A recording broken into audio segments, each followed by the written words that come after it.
ఈరోజు పాలనలో ఫెయిల్, అందుకే ఈ డైవర్షన్ అని చెప్పేసి బురద రాజకీయం, బాబు జట్టుకెచ్చెళ్ళు, మాటలు చేతలు తీవ్ర అభ్యంతరకరం, మహిళలను అవమానించడమే టీడీపీ విశ్వ సంస్కృతి అని చెప్పేసి చూస్తా ఉన్నాం. నిన్న కొమ్మినేని శ్రీనివాసరావు గారిని అరెస్ట్ చేసినటువంటి పోలీసులు, టీడీపీ ప్రభుత్వము, మరి వీటికి ఎవరు సమాధానం చెప్తారు? కోడలు కొడుకును అంటాను అంటే అత్త వద్దంటుందా అని మాట్లాడినటువంటి చంద్రబాబు మాటల మీద ఎవరికి అభ్యంతరం లేదా? అంటే కూతురుని కనొద్దు, కేవలం కొడుకును మాత్రమే కనాలి, కొడుకును కద్దంటా అంటే ఎవరు వద్దంటారా అని చెప్పేసి మాట్లాడినటువంటి చంద్రబాబు మాటలకు సంబంధించిన విషయంలో ఎందుకు అరెస్ట్ చేయలేదు ఆయనను?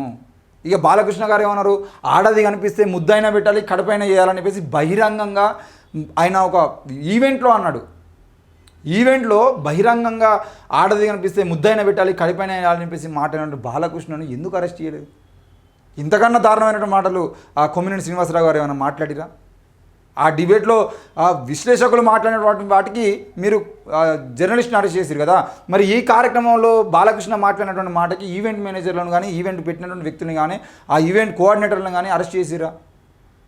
ఇక మీ లోకేష్ బాబు ఎట్లా విదేశాలకు పోయినప్పుడు ఎట్లా వ్యవహరిస్తాడు, ఆయన కథలు ఏంది, ఆయన కార్యక్రమం ఏంది అనే విషయం అందరికీ తెలిసిందే. అది ఇప్పుడు ప్రచారం జరిగింది కూడా.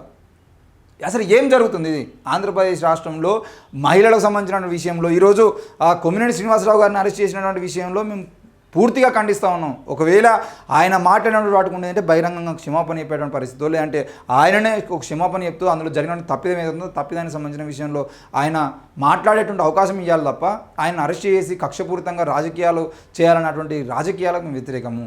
ఈరోజు మీ ఈటీవీలో వచ్చిన వార్త నివేదికలను ప్రస్తావించి మహిళలను కించపరిచినటువంటి ఈటీవీ ఉమ్మడి అనంతపురం, కృష్ణా జిల్లాలో ఒక్కో చోట 17,000 మందికి పైగా సెక్స్ వర్కర్లను అని చెప్పేసి ప్రకటించింది.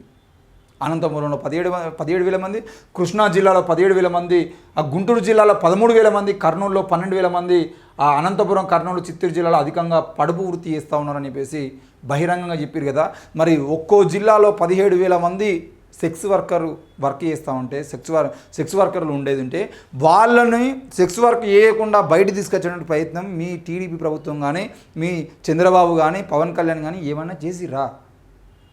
ఈరోజు ఒక్కో జిల్లాకు 17,000 మంది చొప్పున మినిమం 10,000 మంది చొప్పున ఉన్నారు అని అంటే, ఈ ఒక్కో జిల్లాలో ఈ 10,000 మంది సెక్స్ వర్కర్లు సెక్స్ వర్క్ చేయకుండా వాళ్ళని కాపాడే ప్రయత్నం కానీ, వాళ్ళ ఆరోగ్యం పట్ల కానీ, వాళ్ళ జీవితాల పట్ల కానీ, ఆ మహిళలకు సంబంధించినటువంటి విషయం పట్ల కానీ మీరు ఏమన్నా ఆలోచన చేసిరా? ఏం లేదు. ఈటీవీలో ప్రచారాలు వేసుకొని దీన్ని విపరీతంగా ట్రోల్ చేసుకునేటువంటి అవకాశం ఉంది తప్ప ఏం చేసిరు వీళ్ళ కోసము?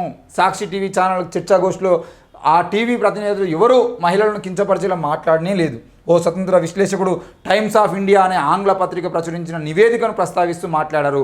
ఆ సందర్భంగా ఆయన చేసిన అనుచిత వ్యాఖ్యలపై సాక్షి టీవీ యాంకర్ కొమ్మినేని శ్రీనివాసరావు అప్పుడే అభ్యంతరం కూడా వ్యక్తం చేశారు. అయినా ఆయన్ని వారించారు. సాక్షి టీవీ యాజమాన్యం వెంటనే స్పందించి ఆ స్వతంత్ర విశ్లేషకుడి వ్యాఖ్యలతో తమకేమాత్రం సంబంధం లేదని స్పష్టం చేసింది. వైఎస్ఆర్సీపీ కూడా ఆయన వ్యాఖ్యలతో తమ పార్టీకి ఏమాత్రం సంబంధం లేదని తేల్చి చెప్పింది. అయినా సరే వక్రీకరిస్తూ సాక్షి టీవీ యాజమాన్యం కొమ్మినేని శ్రీనివాసరావుపై పోలీసులు అక్రమ కేసు నమోదు చేశారు. ఈ సందర్భంగా పలువురు పరిశీలకులు గతంలో ఈటీవీ ప్రసారం చేసిన ఓ వార్తా కథనాన్ని గుర్తు చేస్తూ ఉన్నారు. రాష్ట్రంలో వ్యభిచారం, ఎయిడ్స్ వ్యాప్తిపై ఓ నివేదిక వెల్లడించినట్టు ఈటీవీ ప్రత్యేక వార్తా కథనాన్ని ప్రసారం చేసింది. యావత్ రాష్ట్రంలో మహిళల ఆత్మగౌరవం దెబ్బతీసేలా కథనాన్ని ప్రసారం చేయడం గమనార్హం. ఎవరో స్వతంత్ర విశ్లేషకుడు చెప్పింది కాదు, ఈటీవీ స్వయంగా రూపొందించిన వార్తా కథనంగా ప్రసారం చేసింది. అసలు రాష్ట్రంలో మహిళలను కించపరిచేలా ఏదైనా ఛానల్ వార్తా కథనాన్ని ప్రసారం చేసిందంటే అది ఈటీవీ మాత్రమే అని పరిశీలకులు స్పష్టం చేస్తూ ఉన్నారు. ఈటీవీ ప్రసారం చేసిన ఆ వార్తా కథనం ప్రస్తుతం సోషల్ మీడియాలో వైరల్గా మారిందని చెప్పేసి మనం చూడొచ్చు. ఈరోజు మహిళలకు సంబంధించిన విషయంలో మాట్లాడిరు అని చెప్పేసి మీరు ఇంత రాద్ధాంతం చేస్తున్నారే.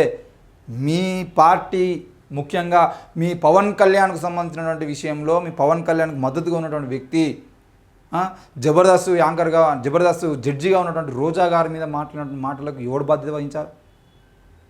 విడుదల రజనీకి సంబంధించిన విషయంలో మాట్లాడిన మాటలకు ఎవరు బాధ్యత వహించాలి?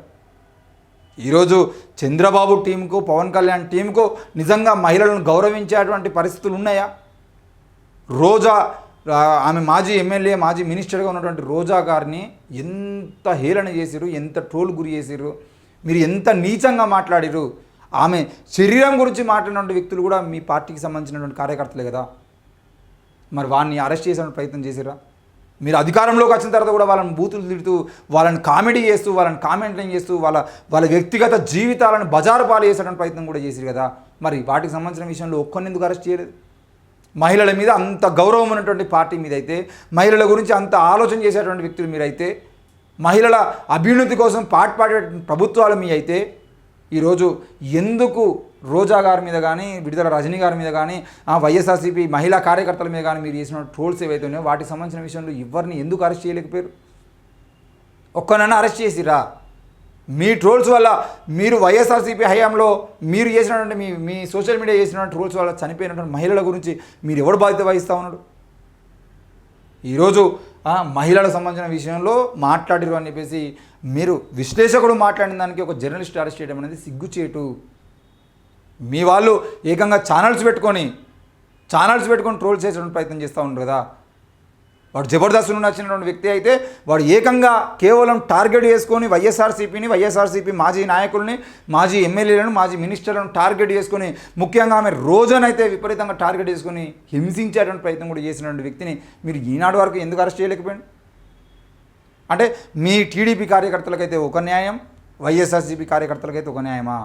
టీడీపీ మహిళలకైతే ఒక న్యాయం, వైఎస్ఆర్సీపీ మహిళలకైతే ఇంకో న్యాయమా? మహిళా అభ్యున్నతి అంటే టీడీపీ మహిళల అభ్యున్నతేనా? మహిళల గౌరవం అంటే టీడీపీ మహిళల గౌరవమేనా? వైఎస్ఆర్సీపీ మహిళలకు గౌరవం ఇవ్వాల్సినటువంటి అవసరం లేదా? మాజీ ప్రతినిధులకు గౌరవం ఇవ్వాల్సినటువంటి పరిస్థితులు లేవా?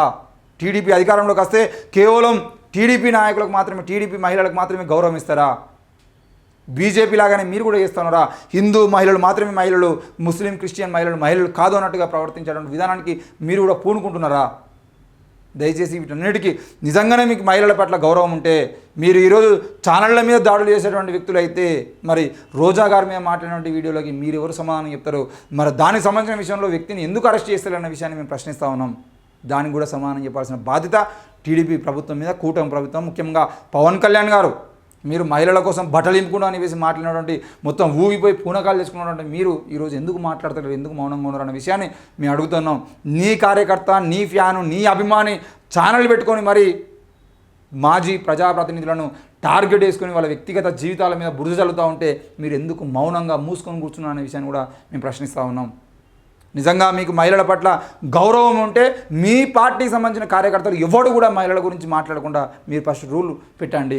అప్పుడు కానీ మీకు మహిళల గురించి మాట్లాడే అర్హత ఉండదనే విషయాన్ని మేము గుర్తు చేస్తాను. Thank you.